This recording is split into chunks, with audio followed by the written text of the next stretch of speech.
Bismillah. Assalamualaikum warahmatullahi wabarakatuh. Alhamdulillah hamdan katsiran tayyiban mubarakan fi ala ma yuhibbu rabbuna wa yarda. Wassalatu wassalamu ala nabiyyina Muhammad al-murtada wa ala alihi wa ashabihi wa man tabi'ahum bi ihsanin ila yaumiddin, amma ba'd. Subhanaka la ilma lana illa ma 'allamtana innaka antal alimul hakim. Farabbi shrah li sadri wa yassir li amri wahlul 'uqdatam min lisani yafqahu qawli. Allahumma arzuqni al-ikhlasa fil qawli wal amal fis sirri wal alan. Ma'asyiral muslimin wal muslimat, ikhwan akhawat, as-saimin as-saimat, rahimani rahimakumullah. Alhamdulillah wa syukrulillah atas izin serta karunia dan takdirnya pada sore hari ini Allah Subhanahu wa ta'ala kumpulkan kita di tempat semulia-mulianya tempat, yaitu Baitullah. Kita berada di dalam majelis paling mulianya majelis ilmu. Sekaligus kita berada di bulan yang dimuliakan oleh Allah Subhanahu wa ta'ala. Mudah-mudahan Allah ta'ala menjadikan kita dari hamba-hambanya yang dimuliakan oleh Allah Subhanahu wa ta'ala. Alhamdulillah wa syukrulillah.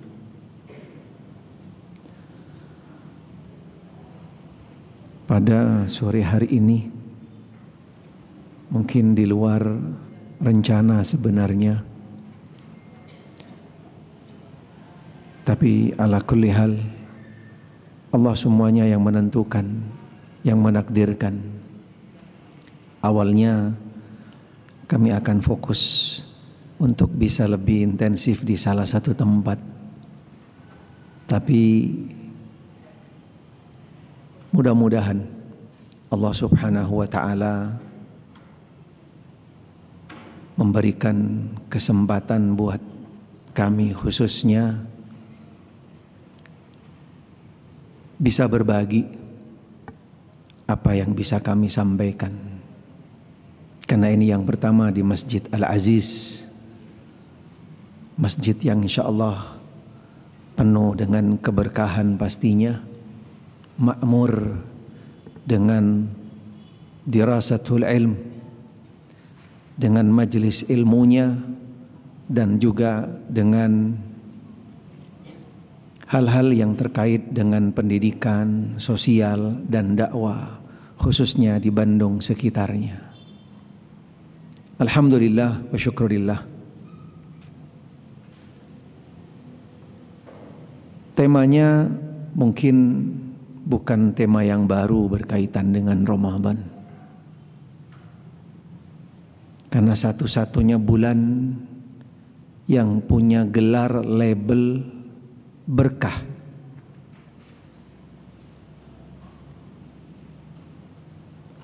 Karena ketika berbicara tentang keberkahan, cukup krusial sebenarnya. Sesuatu yang cukup fundamental. Karena yang berkaitan dengan berkah yang ada sekarang sangat sedikit. Apalagi yang berkaitan dengan makhluk yang sifatnya intensif, yang sifatnya terus berlanjut sampai hari ini. Hanya ada satu-satunya di atas muka bumi yang punya keberkahan, dan yang lainnya tidak ada yang kategorinya makhluk. Ada yang bisa bantu? Apa kira-kira?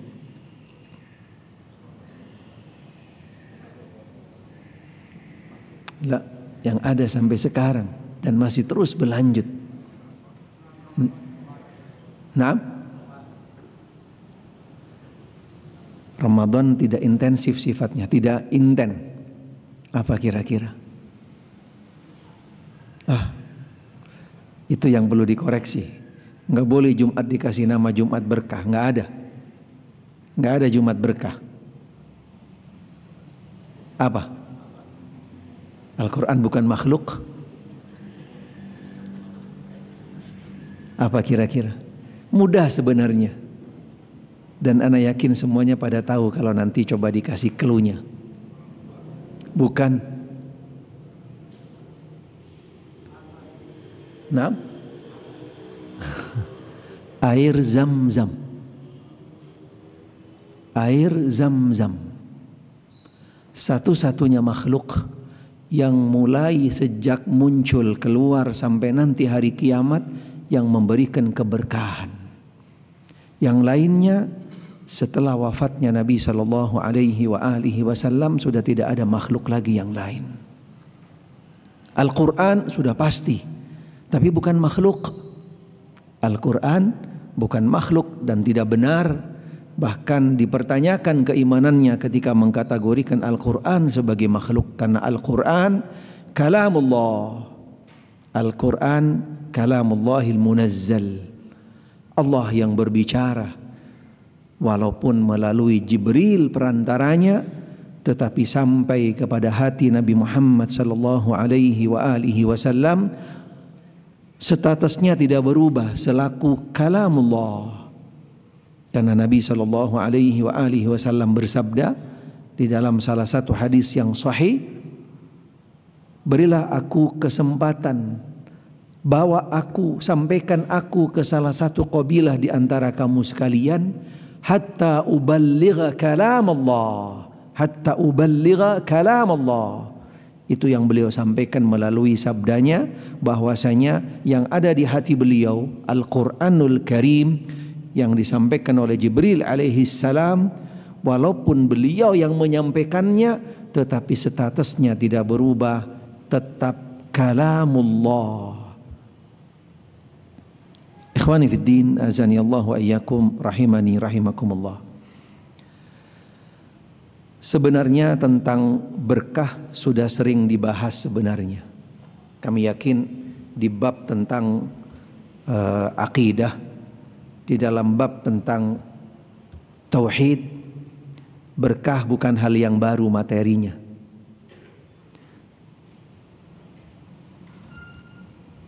Tetapi mungkin ada sebagian yang perlu ada penekanan khusus tentang apa bedanya antara berkah dengan berkat.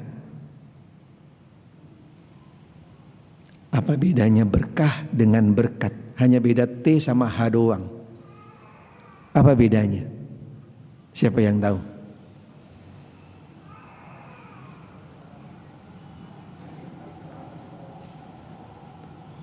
Berkat kenapa Pak? Sarana natural.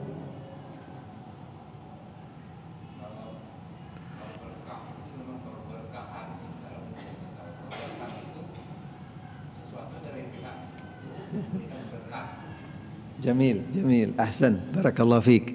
Ada yang lain? Apa kira-kira? Berkat dengan berkah. Dua-duanya adalah sesuatu yang ditunggu. Benar enggak? Yang dicari, yang diraih. Dan sesuatu ketika didapat dia senang sekali. Bahkan kadang-kadang kalau pulang-pulang enggak dikasih berkat, tanya kan? Toleh kiri kanan, di mana berkatnya belum keluar gitu kan? Subhanallah. Tetapi yang mendasar perbedaannya antara berkat dan berkah adalah intensitasnya dan kelanjutannya, langgengnya di dalam kebaikan yang dua-duanya ada. Tapi kalau berkat dia tidak lama kebaikan, dibawa pulang habis. Tapi kalau berkah sesuatu yang sifatnya baik, bermanfaat, dan dia berlanjut terus menerus, itu dia berkah. Al-khairul kathirud daim. Al-Imam An-Nawawi rahimahullah ketika mendefinisikan tentang al-berkah, al-khairul kathirud daim, sesuatu yang sifatnya kebaikan yang banyak dan dia daim, istimrar, terus menerus, itu dia berkah. Bulan Ramadan salah satu bulan yang diberi nama oleh Nabi SAW dengan syahrun mubarak. Syahrun mubarak, yang penuh dengan berkah. Jangan salah, bukan berkat. Sehingga kalau kita berdoa, kalau kita mintalah berkah. Jangan minta berkat. Jangan minta berkat, tapi mintanya berkah. Karena kalau minta berkat sampai di rumah habis nanti. Tapi kalau berkah, dia akan intent, akan terus berlanjut kebaikan itu. Di bulan Ramadan adalah bulan yang penuh dengan keberkahan, penuh dengan kebaikan, manfaat yang besar, yang luas, yang kita nggak mampu untuk menghitungnya. Bahkan kita juga dipastikan tidak mampu untuk meraih seluruh keberkahan. Dipastikan, siapapun kita, apapun tenaga, energi, waktu, kesempatan yang kita coba semuanya curahkan untuk Ramadan, untuk meraih seluruh keberkahan yang ada dalam bulan Ramadan, kita tak akan sanggup dan mampu. Dari saking besarnya, dari saking banyaknya, Allah Subhanahu wa ta'ala persiapkan di satu-satunya bulan, yaitu bulan Ramadan. Sehingga kitalah orang pilihan, kita orang yang diistimewakan oleh Allah, disampaikan ke dalam bulan Ramadan. Sadar kita, engeh kalau kita adalah orang pilihan, orang yang diistimewakan oleh Allah, disampaikan ke bulan yang penuh dengan keberkahan. Pastinya tidak semuanya dari kita sadar dan engeh. Apa buktinya? Nabi SAW menjelaskan di dalam beberapa hadis yang dikumpulkan oleh para ulama. Hadis-hadis tersebut bisa membentuk sebuah golongan umat yang ada di dalam bulan Ramadan, mengelompokkan umat Muhammad SAW yang ada di dalam bulan Ramadan dibagi dalam dua golongan. Karena tidak semua yang sampai ke Ramadan dia adalah orang-orang yang beruntung, orang-orang yang bisa mendapatkan keberkahan. Golongan yang pertama, di dalam hadis sahih riwayat Imam Al-Bukhari dan Imam Muslim, Rasulullah sallallahu alaihi wa alihi wasallam bersabda, "Man shama Ramadhana imanan wa ihtisaba, ghufira lahu ma taqaddama min dhanbi." Kelompok yang pertama, golongan yang pertama, yaitu orang-orang yang Allah Ta'ala sampaikan ke dalam bulan Ramadan, ditakdirkan berpuasa di dalam bulan Ramadan, dan dia puasanya benar-benar tulus, ikhlas, karena motivasi ta'atan wa sam'atan lillah, karena ketundukan kepada Allah, karena ada tauhid di dalam jiwanya, sehingga dia dengan penuh tulus menjalankan ibadah puasa tersebut imanan, karena nilai tauhid yang mendorongnya, yang memotivasinya, sehingga dia taat, tunduk patuh menjalankan ibadah puasa kepada Allah Subhanahu wa ta'ala. Imanan, dengan penuh keimanan. Apapun tantangannya, rintangannya, apapun situasi kondisinya, musimnya, di mana saja dia berada, ketika seseorang yang Allah Ta'ala sampaikan ke dalam bulan Ramadan dan dia berpuasa penuh dengan keimanan, wahtisaban, dan hanya berharap pahala dari Allah Subhanahu wa ta'ala. Apa reward yang Allah Ta'ala persiapkan? Apa yang Nabi sampaikan tentang janji Allah bagi mereka-mereka yang menjalankan ibadah puasa dengan dorongan nilai-nilai akidah tauhid yang ada di dalam jiwanya, dan hanya berharap pahala ridhonya, ghufira lahu ma taqaddama min dambi. Ampunan Allah. Ini anugerah karunia, dan ini salah satu keberkahan yang luar biasa yang hanya ada dalam bulan Ramadan. Barang siapa yang sampai ke bulan Ramadan dan dia berpuasa dengan penuh keimanan, berharap pahala, ghufira, Allah Ta'ala akan ampuni dosanya. Tidak sedikit para ulama yang menjelaskan di dalam lafaz hadis ini bisa saja kategorinya umum, tidak ada batasnya, tidak ada batasannya. Nabi SAW dengan lafaz ghufira, diampuni, siapa yang akan ikut campur di dalam otoritas domainnya Allah di dalam memberikan ampunan kepada hamba-hamba pilihan, hamba-hamba yang diistimewakan di bulan Ramadan? Siapa yang akan menghalangi? Semuanya mutlak kembali kepada Allah Ta'ala. Dosa apapun, sebesar apapun, dari manapun dan seterusnya, mutlak kembali kepada Allah Subhanahu wa Ta'ala.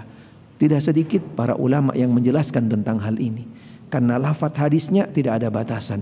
Ghufira lahu ma taqaddama min dambi. Dihapus sebagai bentuk reward, sebagai bentuk pahala, dan ini adalah anugerah yang terbesar yang akan didapat dan juga keberkahan yang Allah Ta'ala berikan bagi mereka yang berpuasa di bulan Ramadan. Tidak ada di bulan yang lain, bukan puasa yang lain, hanya puasa di bulan Ramadan. Walaupun sebagian ulama mengembalikan kepada pakem yang sudah ada di dalam bentuk ampunan. Pakem yang sudah ada di dalam bentuk ampunan, yaitu bahwa kategori dosa besar konsekuensinya perlu ada persyaratan di dalam ampunan Allah Subhanahu wa Ta'ala, yaitu dengan taubat. Tetapi kalau kita kembali kepada domainnya Allah, siapa yang bisa ikut campur? Nanti di dalam poin yang lain, yaitu puasa Ramadan, dalam hadis qudsi Allah Subhanahu wa Ta'ala menjelaskan as-saumu li wa ana ajzi bih. Ini juga yang memperkuat bahwasanya ampunan dan pahala yang Allah Ta'ala berikan bagi mereka yang berpuasa adalah benar-benar anugerah karunia yang luar biasa. Karena batasan pahalanya otomatis ketika Allah Ta'ala memberikan pahala kepada hambanya, dosanya pun akan terhapus. As-saumu li wa ana ajzi bih. Berapa Allah Ta'ala akan memberikan pahala kepada seseorang yang berpuasa? Ila ad'afin kathira la ya'rifuha, kepada lipat ganda yang tidak ada yang tahu kecuali Allah Subhanahu wa Ta'ala. Poin yang ketiga yang juga berkaitan dengan ampunan yang tanpa batas, pahala yang luas juga dengan tanpa ukuran. Puasa adalah ibadah yang tantangan awalnya di dalamnya adalah seseorang bagaimana untuk bisa menahan. Menahan kategorinya adalah, yaitu di dalam makna yang lain adalah bentuk kesabaran tingkat tinggi. Apa janji Allah bagi orang-orang yang sabar? Innama yuwaffas sabiruna ajrahum bighairi hisab. Allah Subhanahu wa Ta'ala akan benar-benar yaitu memberikan pahala bagi mereka yang sabar, termasuk salah satunya tunduk patuh taat menjalankan ibadah puasa yang penuh kesabaran di dalamnya dengan pahala tanpa batas. Ini golongan yang pertama. Allahumma ja'alna minhum. Mudah-mudahan Allah Ta'ala menjadikan kita dari golongan yang pertama, dari mereka-mereka yang Allah sampaikan, yang Allah pilih, takdirkan, yang Allah Subhanahu wa Ta'ala istimewakan di bulan Ramadan. Mudah-mudahan kita masuk di dalamnya. Golongan yang kedua,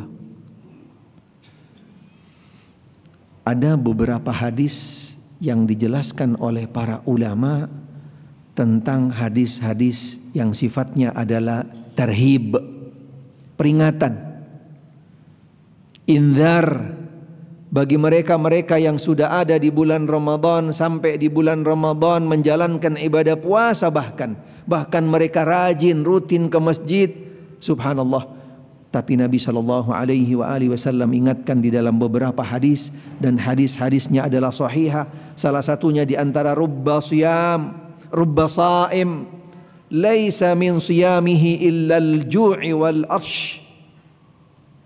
Subhanallah. Nabi mengatakan rubba saim, tidak sedikit loh. Subhanallah, tidak sedikit dari orang-orang yang Allah Ta'ala sampaikan ke dalam bulan Ramadan. Mereka berpuasa bahkan bersama umat Islam, bahkan mereka ikut sholat qiyamul lail dan seterusnya. Tapi ternyata mereka tidak dapat pahala, anugerah, keberkahan Ramadan. Yang mereka dapat hanya sekedar lapar dan dahaga.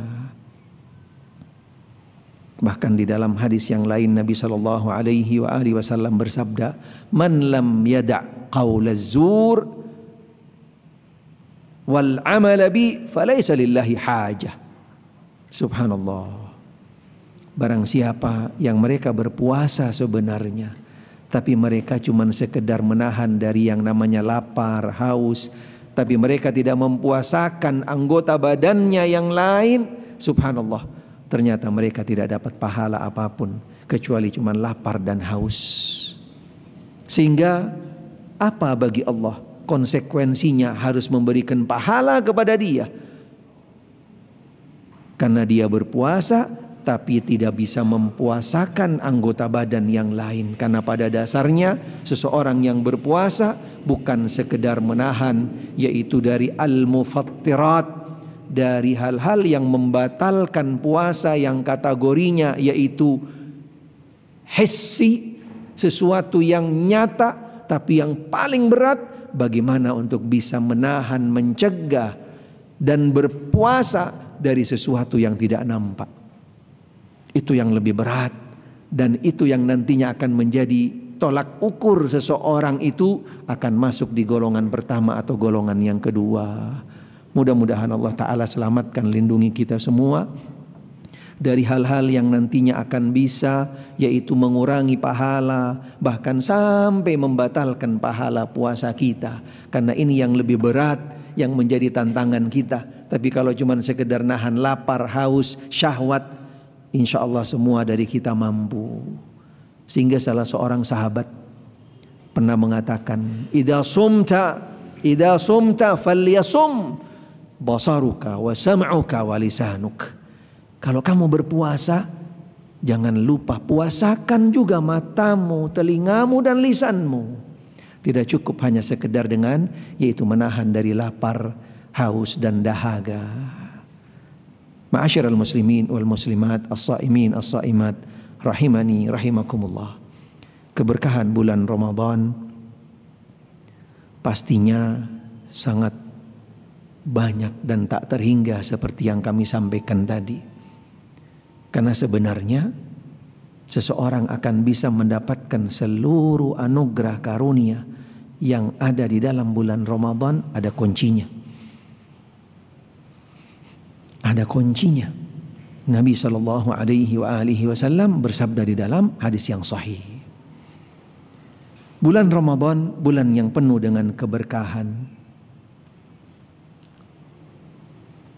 Bahwa para ulama salaf, mereka sudah semangat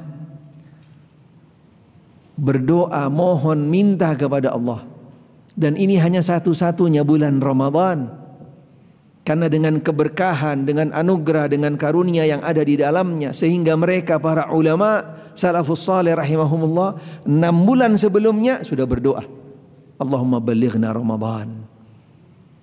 Bukan di bulan Rajab.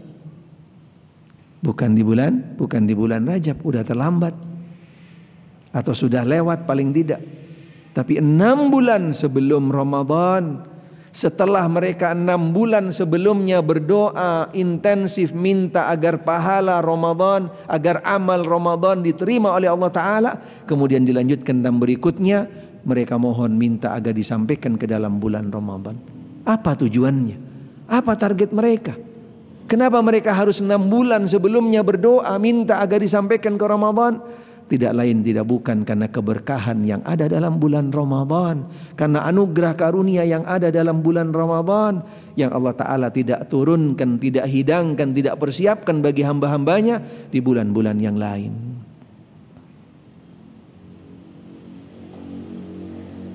Bulan Ramadan adalah bulan yang penuh dengan keberkahan. Adakah di antara kita ketika di malam awal Ramadan kita merasakan aroma syurgawi? Ada yang pernah merasakan? Hah? Yakin gak? Ada gak? Hah? Pernah merasakannya tidak? Sejak malam pertama aroma syurgawi sampai kepada kita. Allahu Akbar. Ini berdasarkan hadis Nabi SAW. Di dalam salah satu hadis sahih, Nabi SAW bersabda, "Atakum syahrun mubarak, atakum syahr Ramadan, syahrun mubarak, faradallahu alaikum siyama." Telah datang menghampirimu bulan Ramadan, bulan yang penuh keberkahan. Sehingga sebagian ulama boleh kita untuk saling bertahniah di awal Ramadan dengan syahr mubarak. Tapi bukan syahr break. Bukan syahr break gitu kan. Nggak tahu tuh break dari mana tuh bahasa tuh. Arab bukan, Indonesia juga bukan gitu kan. Tapi kadang-kadang masih sempat terdengar juga tuh syahr break. Syahr mubarak, syahrun mubarak masih boleh sebagai bentuk tahniah di awal Ramadan berdasarkan hadis ini. Berdasarkan hadis ini, Allah Subhanahu wa taala mewajibkan bagi kalian yaitu puasa Ramadan. Dengan firman-Nya di dalam surat Al-Baqarah, ya ayyuhalladzina amanu kutiba alaikumusiyam kama kutiba alal ladzina min qablikum la'allakum tattaqun. Kemudian Nabi menyampaikan, ini adalah awal keberkahan, awal anugerah yang dipastikan tidak ada di dalam bulan-bulan yang lain, dan juga mungkin sedikit yang bisa untuk menghirup aroma syurgawi tersebut. Apa sabda Nabi mengatakan? Tuftahu abwabul jinan. Allahu Akbar. Dibuka sejak malam pertama pintu-pintu syurga. Subhanallah. Berarti sebelumnya pintu syurga ditutup. Subhanallah. Belum ada aroma yang sampai kepada kita tentang aroma syurgawi. Tapi sejak malam pertama bulan Ramadan, tuftahu abwabul jinan. Dibuka dan tidak ada yang ditutup. Hanya ada di malam bulan Ramadan. Sejak malam pertama bulan Ramadan. Wa tughlaqu abwabul an-niran. Ditutup rapat dan tidak ada satupun yang dibuka pintu neraka. Subhanallah. Siapa yang tahu maknanya? Apa maksudnya? Aroma syurgawi. Kalah wanginya minyak wangi ud. Subhanallah. Tapi tidak semuanya bisa mengendusnya, bisa menangkapnya, bisa menghirupnya aroma syurgawi tersebut. Karena mustahil yang namanya syurga tidak sampai ke dunia aromanya. Subhanallah. Karena panasnya neraka sampai ke dunia. Yakin gak panasnya neraka sampai ke dunia? Hah? Sampai. Tidak mungkin aroma syurgawi tidak sampai, apalagi di bulan yang dimuliakan, bulan yang diagungkan, bulan yang penuh dengan anugerah, keberkahan dan seterusnya. Pastinya sampai. Tetapi tidak semua dari kita bisa menghirupnya aroma syurgawi tersebut. Tidak secara real. Tidak secara bagaimana seseorang menghirup minyak wangi aroma syurgawi sampai kepada seseorang. Tetapi Allah Subhanahu wa ta'ala sampaikan aroma syurgawi, nuansa syurgawi, yaitu dengan semangat yang berlebih Allah ta'ala berikan kepada hamba-hamba pilihan di dalam meraih keberkahan anugerah yang ada dalam bulan Ramadan. Itulah aroma syurgawi. Kita bisa rasakan ketika di bulan Ramadan, di dalam semangat kita berbeda kan, di dalam beribadah. Itulah aroma syurgawi. Itulah nuansa syurga. Atau kalau boleh mudah-mudahan dengan doa, itulah orang-orang syurgawi yang ada di antara kita. Subhanallah. Pastinya tidak semuanya. Karena banyak yang kadang-kadang cuma datang ke masjid bikin bikin menu-menuin masjid doang. Bikin menu-menuin masjid doang, subhanallah. Tapi mereka yang Allah Ta'ala bangkitkan semangatnya, berikan motivasi, yaitu dengan aroma syurgawi tadi, subhanallah, kelihatan. Dari sejak awal Ramadan, dia sudah bisa memanage waktunya. Dia sudah bisa benar-benar memposisikan dirinya. Dan juga bisa mempersiapkan segala macam yang ada pada dia untuk nanti berjalan dalam bulan Ramadan. Bisa all out, bisa maksimal. Dan juga dia tepat di mana dia akan naik speednya. Dan juga akan nanti jalan stabil dan seterusnya. Karena orang-orang yang tadi adalah orang-orang yang Allah Subhanahu wa Ta'ala tumbuhkan semangatnya, yaitu dengan nuansa syurgawi, dengan aroma syurgawi. Bukankah ini keberkahan yang hanya ada di bulan Ramadan dan tidak ada di dalam bulan-bulan yang lainnya? Bahkan bukan hanya dibuka pintu surga, ditutup pintu neraka. Pengganggu-pengganggu yang akan nantinya mengurangi intensitas semangat seseorang syurgawi tadi yang ada dalam bulan Ramadan diikat oleh Allah Subhanahu wa Ta'ala. Al-Imam Al-Hafidh Ibnu Hajar Al-Asqalani rahimahullah ketika mensyarahkan hadis ini, beliau dengan syarah yang sangat indah sekali, bagus sekali, subhanallah. Al-Imam Al-Hafidh Ibnu Hajar Al-Asqalani rahimahullah, seorang ulama ahli hadis, Amirul Mu'minina fil hadis. Beliau juga mensyarahkan Sahih Al-Bukhari. Ketika beliau menjabarkan, yaitu mengeksplor apa yang ada dalam hadis ini, luar biasa, subhanallah. Salah satunya tadi ada ditumbuhkan motivasi syurgawi. Hal-hal yang sifatnya yaitu menuju kepada hal-hal yang jelek benar-benar yaitu diproteknya bukan hanya dengan sekedar diikatnya syaitan, dan itu bisa hakiki, bisa hakiki. Karena Nabi SAW di zaman beliau pernah mengikat salah satu jin yang ada di masjid, di salah satu tiang masjid. Berarti kategori diikat di sini, dibelenggu, bisa hakiki. Tetapi maknanya oleh Al-Imam Al-Hafidh Ibnu Hajar Al-Asqalani dalam beberapa makna. Di antaranya bisa kategorinya yaitu diikat secara hakiki, atau yang kedua tadi yaitu dengan makna bagaimana seseorang diprotek agar semangat di dalam ketaatan, ketundukan, di dalam menjalankan amal soleh di bulan Ramadan, speednya lebih ditingkatkan oleh Allah Subhanahu wa Ta'ala, didorong lagi. Karena potensi-potensi gangguan benar-benar sudah ditiadakan.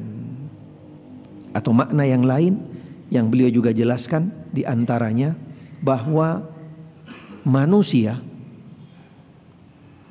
tidak bisa terlepas dari yang namanya qarin, syaitan.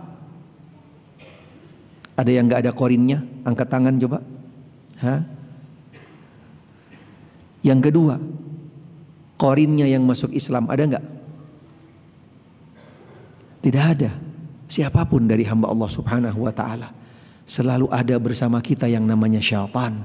Selain ada syahwat, ada nafsu, dan nafsu itu cenderung kepada yang jelek. Qarin kita pasti kafir. Hanya satu, qarinnya Nabi kita Muhammad sallallahu alaihi wasallam yang beliau bisa mengislamkan. Tapi kalau qarin kita semuanya pasti yaitu cenderung kepada yang negatif, kepada yang jelek dan seterusnya. Ketika seorang hamba Allah Ta'ala berpuasa, syaitan tadi itu yang ada di dalam saluran darah, karena nutrisi makanan berkurang, bahkan mungkin dimanage oleh seorang hamba Allah Ta'ala, geraknya syaitan tidak seperti ketika di luar bulan Ramadan. Itu makna diikat. Makna juga diikat yang dijelaskan oleh Al-Imam Al-Hafidh Ibnu Hajar Al-Asqalani rahimahullah ketika beliau mencarahkan hadis, yaitu hadis yang sahih ini. Taib. Baik, kita lanjutkan. Keberkahan yang lain yang ada dalam bulan Ramadan yang Allah Subhanahu wa Ta'ala persiapkan bagi hamba-hamba pilihan, bagi orang-orang yang diistimewakan oleh Allah Subhanahu wa Ta'ala yang sampai ke dalam bulan Ramadan. Mungkin dulu kita pernah dengar bulan Ramadan itu dibagi 3 kapling. Dengar nggak? Iya kan? dibagi 3 kapling. Emangnya tanahnya developer apa gitu kan? Subhanallah. Sepertiga pertama rahmat, sepertiga kedua maghfirah, sepertiga yang ketiga pembebasan dari api neraka. Ini pembagian dari mana? Siapa yang bagi? Subhanallah.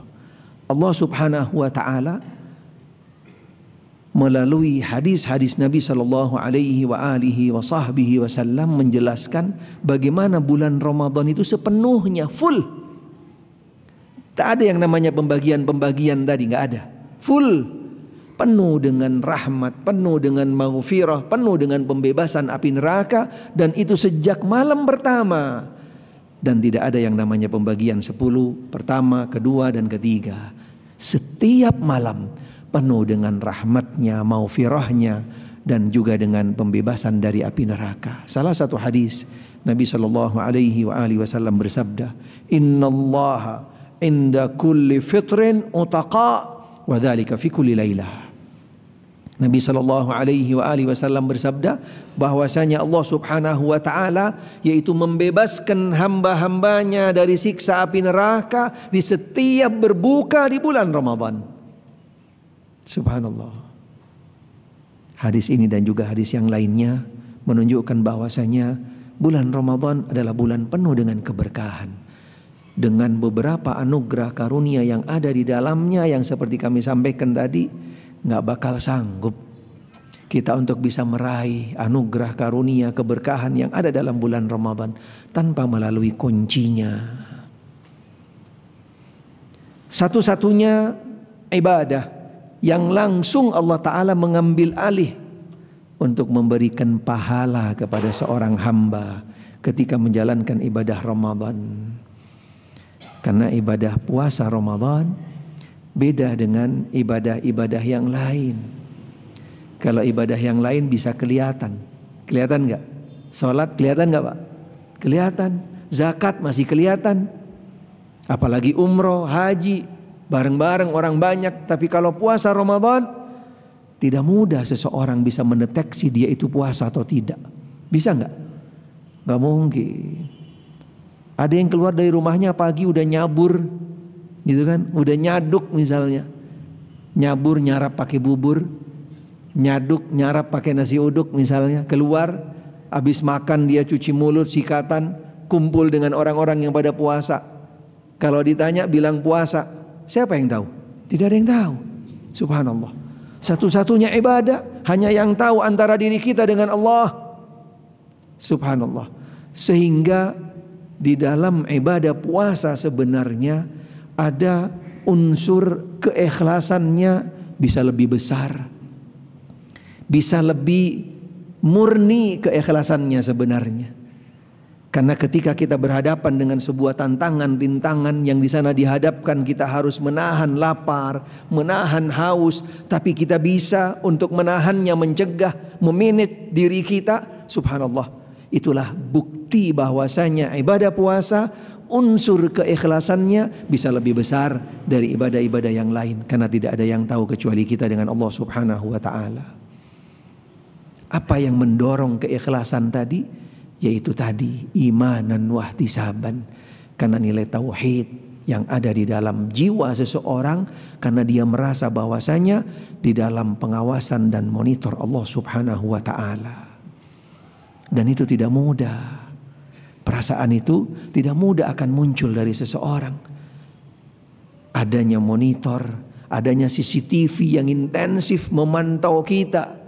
Subhanallah. Kecuali orang-orang yang ada nilai-nilai akidah tauhid di dalam jiwanya. Sekaligus sebagai bukti bahwasanya yang dia lakukan di sana akan nantinya dia mendapatkan pahala dari Allah Subhanahu wa ta'ala. Nilai tauhid yang lain selain keikhlasan, karena dia yakin apa yang dia jalankan, yang dia lakukan selain pengawasan Allah, dia juga tahu di sana akan ada reward, pahala yang datang dari Allah Subhanahu wa ta'ala, dan nanti dia akan dapat bahkan spesial pahalanya. Tidak ada yang tahu kecuali Allah, dan juga akan nanti ditempatkan, dimasukkan di jalur, di jalan yang tidak ada orang lain akan masuk di sana kecuali masuk pintu Ar-Rayyan, orang-orang yang berpuasa. karena nilai tauhid, karena unsur keikhlasan yang lebih besar, karena ada akidah yang ada di dalam jiwanya, karena dia tahu nanti akan ada balasan Allah Subhanahu wa ta'ala. Keberkahan yang lain yang ada hanya di bulan Ramadan dan hanya ada pada orang-orang yang berpuasa.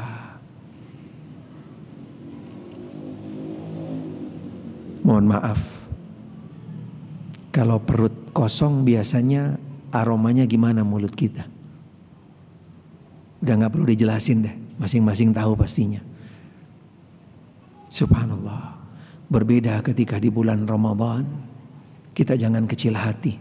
Apapun yang kita makan sebelumnya, bagaimanapun aromanya, tapi bagi orang-orang yang berpuasa, dari sekedar aroma mulutnya saja punya value, punya nilai, punya kedudukan di sisi Allah Subhanahu wa ta'ala. Nanti akan lebih wangi dari minyak yang paling wangi, yaitu minyak misik. La khalufu famis saim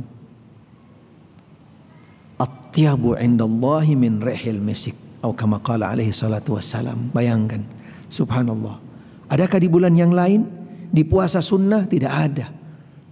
Tapi ini lebih kembali kepada, yaitu puasa Ramadan. Subhanallah, bayangkan, bau mulut saja orang yang berpuasa punya nilai. Subhanallah. Bukankah ini keberkahan? Bukankah ini anugerah? Bukankah ini keistimewaan yang Allah Ta'ala berikan kepada kita, yang kita disampaikan ke bulan Ramadan?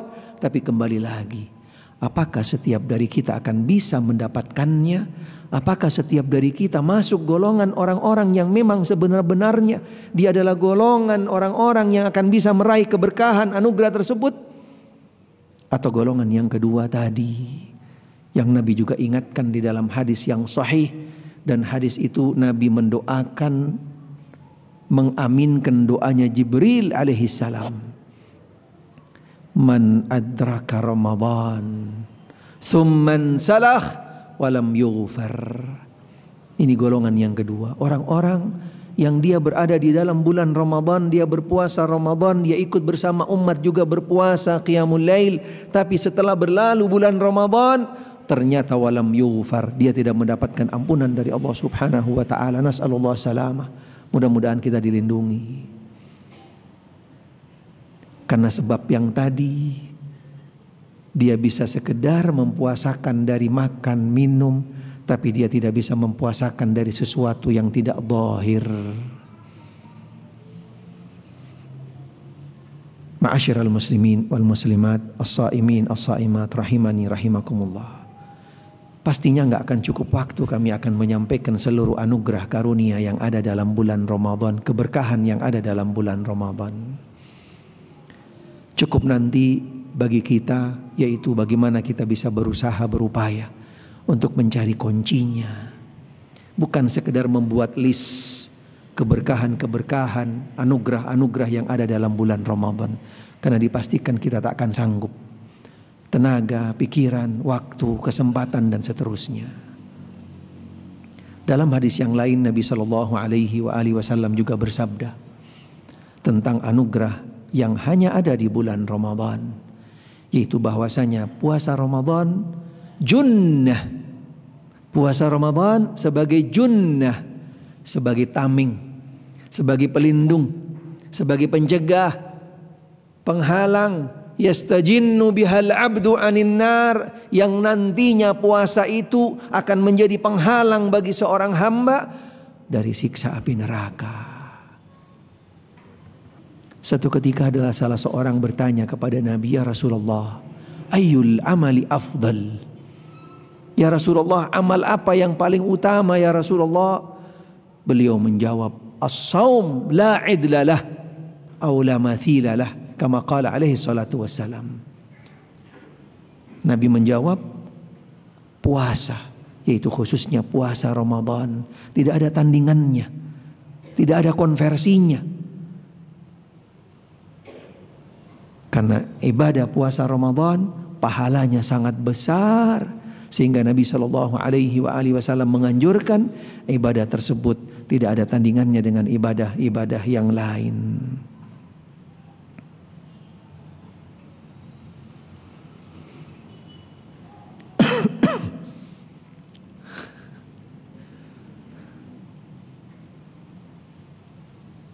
Udah mulai serak nih.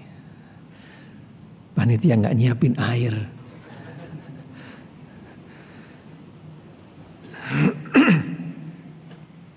Tapi ini keberkahan Ramadan. Termasuk keberkahan Ramadan. Masya Allah. Alhamdulillah.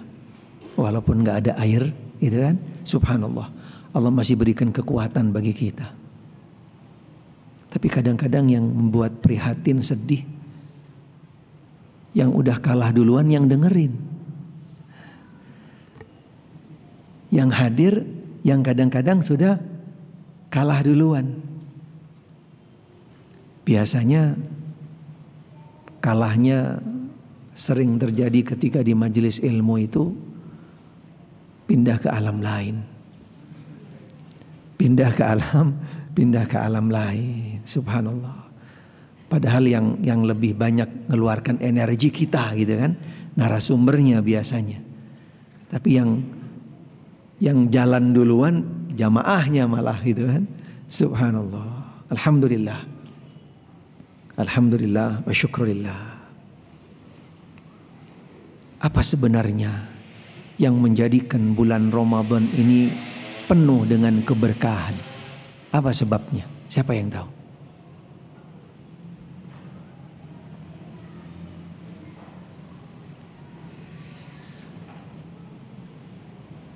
Apa yang menjadikan bulan Ramadan ini penuh berkah?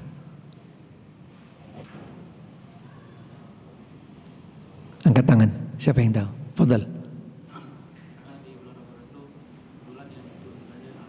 Ahsan, barakallahu fiik. Itu dia kuncinya. Itu dia kuncinya. Tidak ada di bulan yang lain.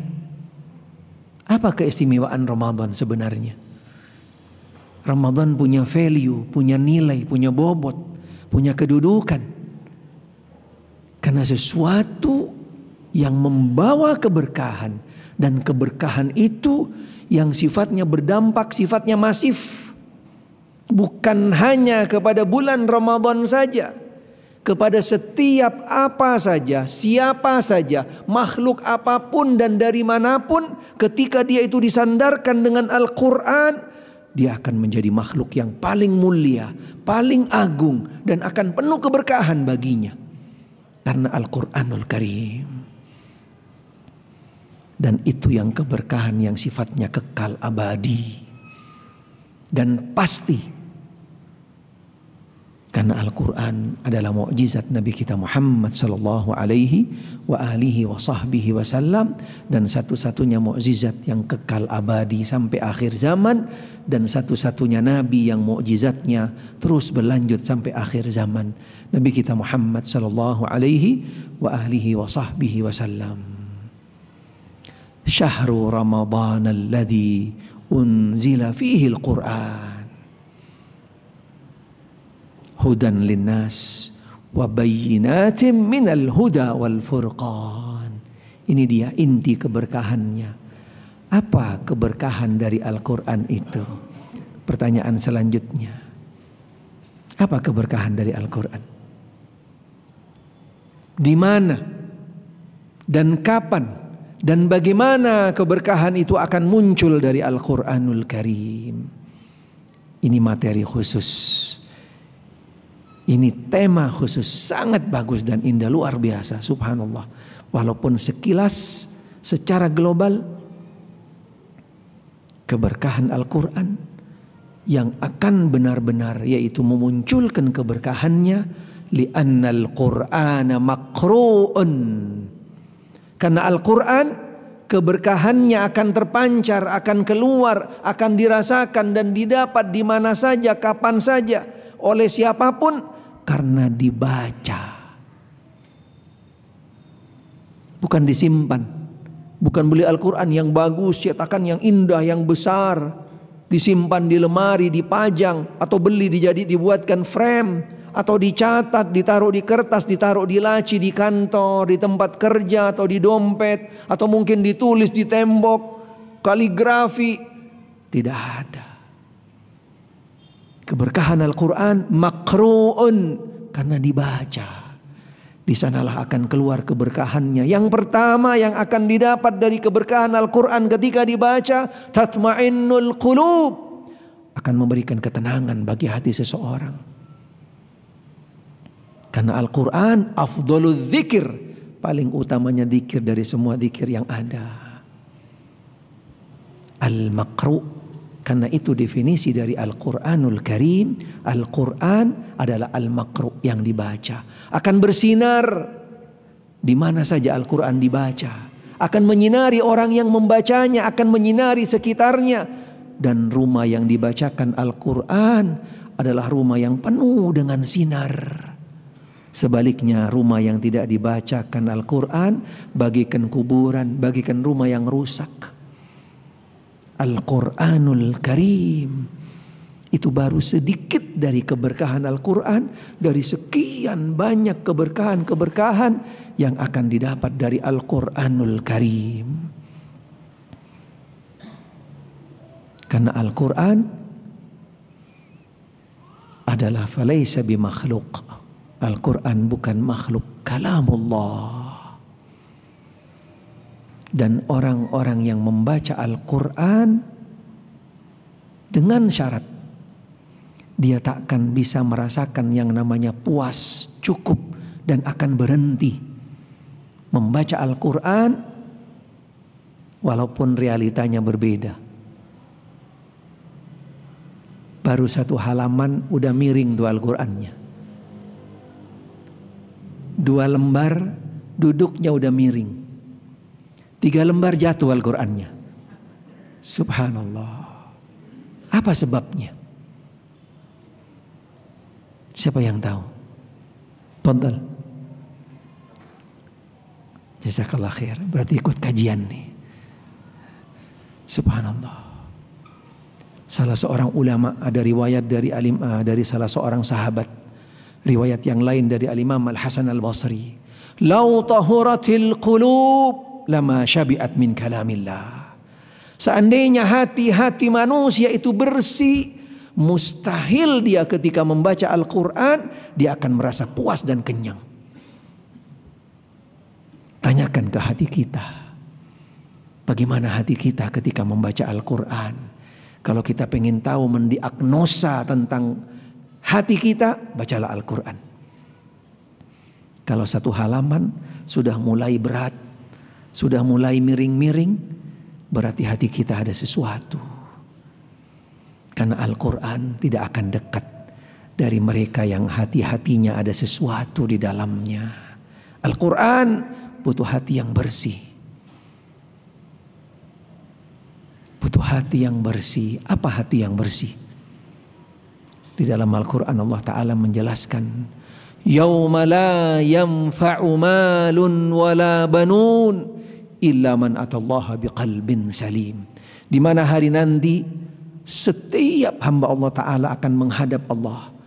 Di hari itu sudah tidak berguna lagi yang namanya keturunan, anak-anak, harta, jabatan dari manapun asalnya, badannya dan seterusnya, kecuali satu yang bermanfaat yang Allah Ta'ala akan terima. Orang-orang yang datang menghadap Allah dengan hati yang salim, hati yang bersih, hati yang suci. Apa kriteria hati yang suci? Hati yang bersih. Al-Imam Ibnu Katsir rahimahullah ketika mensyarahkan atau menafsirkan hadis ayat ini dan juga beberapa ulama lainnya hampir sepakat. Qalbun salim adalah hati yang mentauhidkan Allah Subhanahu wa ta'ala.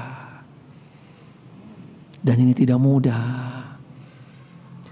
Perlu tahapan, perlu jalan-jalan yang harus dilalui dengan tingkatan-tingkatan yang tidak mudah dan tidak ringan. Karena siapapun dari kita adalah hamba Allah, manusia yang tidak luput dari alpa, lupa dan dosa. Siapa di antara kita yang tidak pernah bersalah dan tidak pernah berdosa? Siapa di antara kita yang tidak pernah lupa? Masing-masing dari kita pastinya bisa mengintrospeksi diri. Siapapun kita, apapun tingkatannya, apapun latar belakangnya, kapabilitasnya, seorang manusia tidak akan luput dari lupa dan dosa. Apalagi lupa yang identik dengan seorang manusia. Bahkan yang lucu, subhanallah, ketika di dalam sholat kita lupa. Benar nggak? Yakin? Hah? Ada yang nggak pernah lupa di dalam sholat? Saya mau belajar. Khususnya tidak pernah lupa dengan jumlah rakaat. Siapa angkat tangan? Saya mau belajar bagaimana caranya biar tidak lupa dengan jumlah rakaat. Sholat jamaah aja kadang-kadang lupa kita, apalagi sholat sendirian. Apalagi sholat sendirian. Subhanallah, itulah manusia.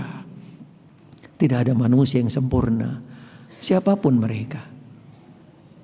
Karena Nabi SAW menjelaskan di dalam hadis yang sahih, seseorang ketika sholat, setan ikut masuk bersama kita di dalam sholat kita. Para sahabat bertanya, ya Rasulullah, ngapain ngikut bersama kita di dalam sholat?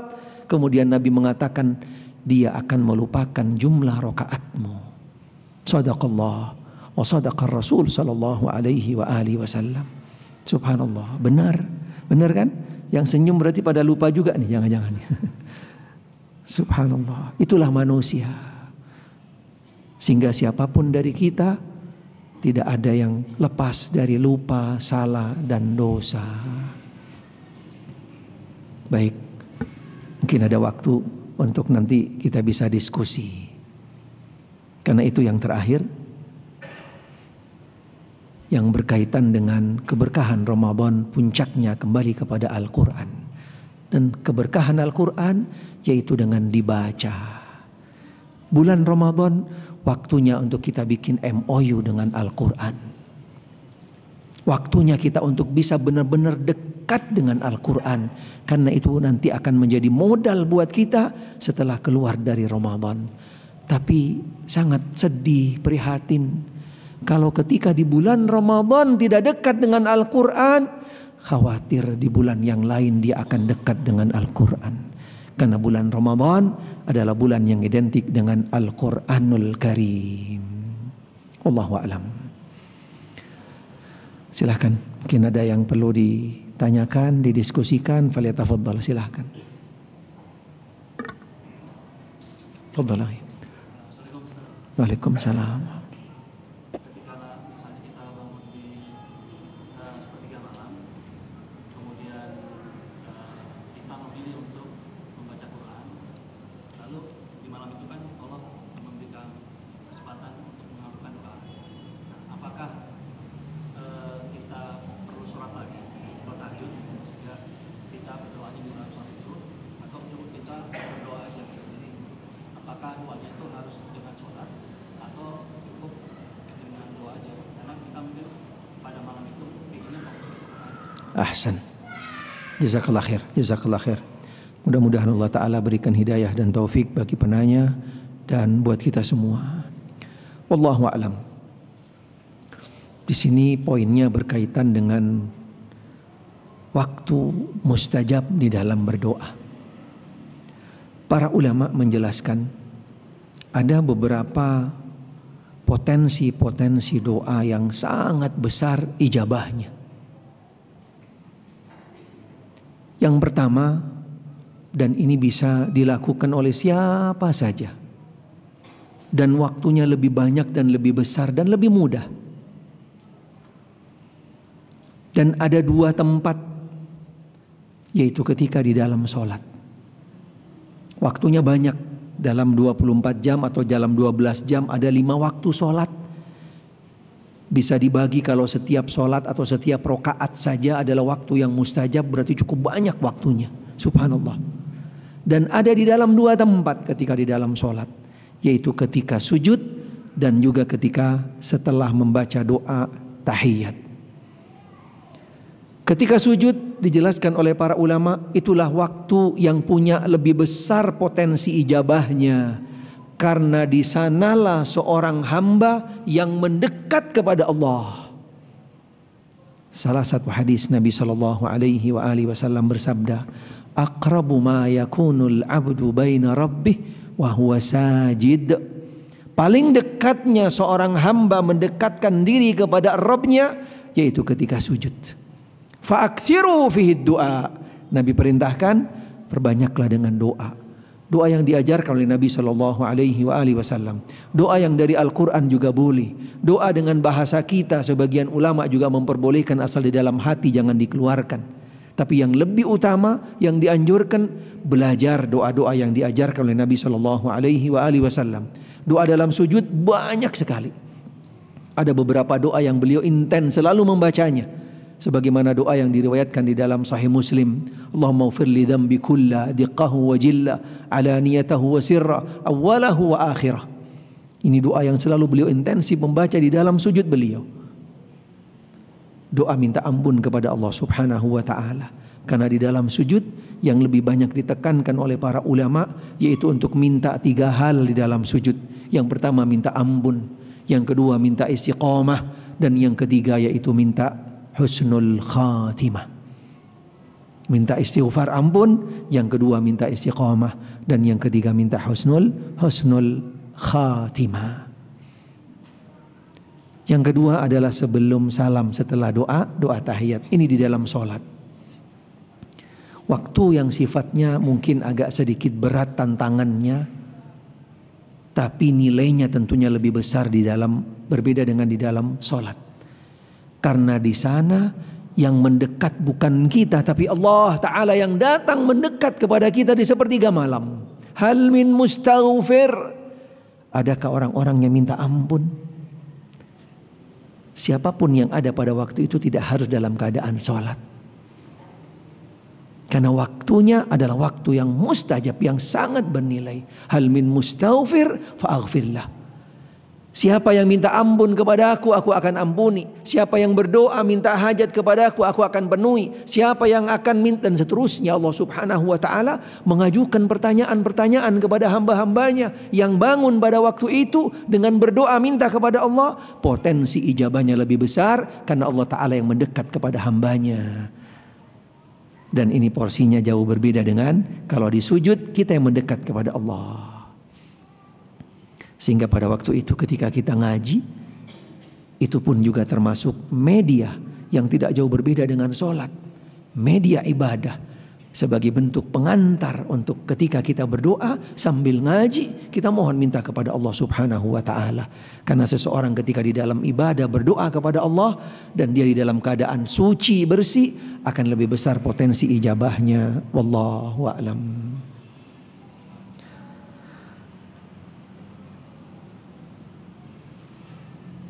Baik, ada yang lain? Kalau tidak ada, mudah-mudahan cukup. Afdal. Afdal, silakan.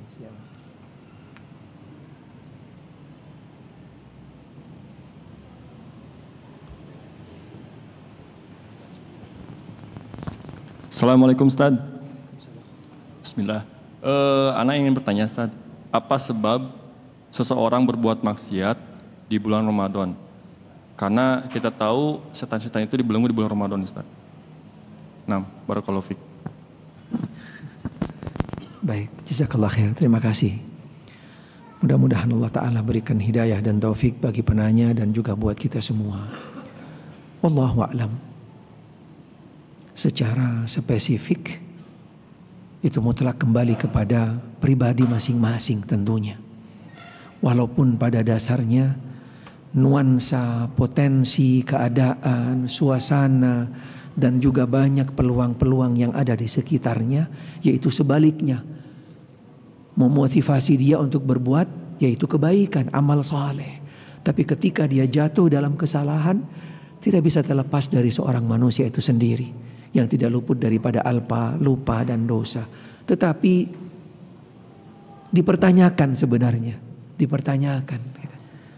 Bisa jadi karena ada hal-hal yang lain yang mungkin dia ketika masuk Ramadan dia belum mempersiapkan segala sesuatunya. Dia ketika masuk di bulan Ramadan dia tidak bekali dengan ilmu. Dan ketika dia berada di bulan Ramadan, dia berada di lingkungan yang tidak dia bisa safety atau sterilkan dari hal-hal yang akan mendukung dia untuk mengarah kepada hal-hal yang bukan ketaatan kepada Allah Subhanahu wa taala. Banyak potensi-potensi, motivasi-motivasi selain diri kita, tidak terlepas dari yang namanya nafsu dan qarin, selalu ada. Potensi-potensi yang di luar tadi itu yang mungkin semakin mendukung dia untuk bisa jatuh kepada kesalahan walaupun di bulan yang mulia. Karena ini bisa terjadi di mana saja. Salah satu bukti yang mungkin ringan-ringan saja terjadi di mana-mana. Ketika pulang tarawih masih ada aja yang kehilangan sendal. Iya kan? Masih ada. Karena setan tidak sepenuhnya dibelenggu, gitu kan? Yang dibelenggu adalah mungkin yang tingkat-tingkat tinggi dari setannya. Setan-setan yang lain yang masih magang, yang belajar itu masih berkeliaran. Masih berkeliaran di bulan Ramadan. Buktinya masih tadi banyak. Seorang muslim masih banyak yang gak berpuasa gitu kan. Walaupun kadang-kadang sholat duhur di masjid, atau bahkan kadang-kadang mampir ke masjid, adzan gak sholat, cuman ngencingin masjid doang, numpang kencing. Ada juga yang seperti itu. Karena kondisinya tadi bulan Ramadan spesial, utama, anugerah karunia bagi orang-orang yang berada dalam golongan yang pertama tadi. Wallahu a'lam. Fadhal, silakan. Assalamualaikum warahmatullahi wabarakatuh. Waalaikumsalam warahmatullahi wabarakatuh. Mengenai kajian tadi Ustadz, saya agak sedikit ini mengenai Al-Quran tadi Ustadz, gimana caranya kita mempersiapkan hati kita ini atau membersihkan hati kita yang ada noda atau apa tadi supaya Al-Quran itu cepat masuk dan bisa mendapatkan keberkahan pada kita Ustaz. Karena yang saya rasakan apa adanya begitulah, sekarang baca Quran nggak bisa lama, terus rasanya masih belum biasa-biasa saja Ustaz. Apa kiat-kiatnya Ustaz? Makasih. Assalamualaikum. Baik, nah, jazakallah khair. Terima kasih. Mudah-mudahan Allah Ta'ala berikan hidayah dan taufik bagi penanya khususnya dan juga buat kita semua. Wallahu a'lam. Setiap dari kita perlu berusaha, berupaya. Baik yang sifatnya real yang kita upayakan, yang pertama adalah dengan tingkatkan belajar kita di dalam ilmu syar'i. Itu menjadi dasar yang sangat fundamental. Karena kuncinya dari sana. Karena seseorang akan sampai kepada tingkatan hatinya bersih, gak semudah kita membalik tangan, gak semudah ketika kita melangkah dan seterusnya. Tapi perlu tahapan yang cukup panjang, jauh, tantangan, rintangan, dan juga perlu effort yang besar. Sehingga yang pertama, awalilah dengan semangat kita untuk belajar. Yang kedua, tumbuhkan rasa azam, tekad yang kuat untuk kita bisa melawan situasi kondisi apapun ketika sudah kita jadwalkan itu adalah wirid untuk Al-Quran. Contohnya misalnya setelah subuh itu menjadi jadwal yang utama di dalam membaca Al-Quran. Harus saya baca walaupun satu ayat. Misalnya tahapannya seperti itu. Walaupun satu ayat harus saya baca. Ngantuk apapun, bagaimanapun kondisinya, ada apapun, walaupun harus saya baca walaupun satu ayat. Setelah subuh itu menjadi waktu yang sangat potensial di dalam membentuk, yaitu semangat kita, azam kita untuk nanti bisa menjadi wirid dengan Al-Quranul Karim. Yang kedua setelah maghrib. Kemudian kita buatkan jadwal khusus. Sebagaimana kita punya jadwal untuk yang lainnya, dengan Al-Quran kita harus buatkan jadwal. Di waktu subuh, setelah sholat subuh, setelah maghrib, itu menjadi waktu-waktu yang sifatnya adalah harus kita jadwalkan. Dan yang kedua, kita harus punya target. Harus punya target. Minimal satu hari, satu halaman atau satu lembar. Ditingkatkan setiap selesai sholat, satu lembar. Insya Allah dalam 5 waktu kita bisa 1 juz. Berarti 1 hari insya Allah kita bisa selesaikan 1 juz. Karena batas minimal dalam menghatamkan Quran itu sebulan sekali. Kalau sudah dalam sebulan kita tidak bisa menghatamkan Al-Quran, khawatir kita akan bisa menghatamkan Al-Quran di bulan-bulan yang lainnya. Apalagi ketika di Ramadan kita tidak bisa menghatamkan sekali saja, mustahil di bulan yang lainnya dia akan bisa menghatamkan Al-Quran. Yang terakhir, rutinkan walaupun sedikit. Kemudian yang paling utama, usaha upaya kita tak akan maksimal tanpa kita berdoa mohon minta kepada Allah. Ini senjata kita, ini modal kita yang terakhir. Kita minta istiqomah, kita minta kekuatan. Karena apapun yang kita lakukan tanpa daya upaya yang datang dari Allah, nol. Kita nggak bisa berbuat apa-apa. La haula wala quwata illa billah. Siapapun kita, termasuk juga bulan Ramadan ini, jangan sekali-kali kita lupa berdoa. Kita mohon minta kepada Allah agar kita bisa menjalankan ibadah puasa Ramadan haqqas siyam, dengan sebenar-benarnya berpuasa. Menghidupkan malamnya dengan qiyam Ramadan.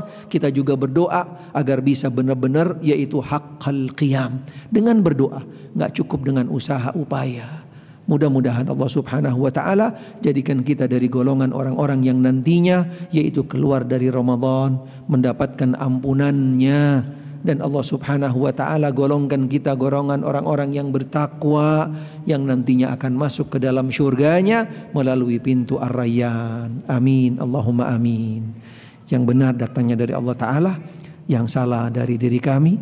Mudah-mudahan Allah Ta'ala memaafkan kami. Dan akhirnya kita tutup dengan doa kafaratul majlis. Subhanakallahumma bihamdik, asyhadu an la ilaha illa anta astaghfiruka wa atubu ilaik. Wa sallallahu wa sallam ala Muhammadin wa alihi wa sahbihi wa sallam. Walhamdulillahi rabbil alamin. Wassalamualaikum warahmatullahi wabarakatuh.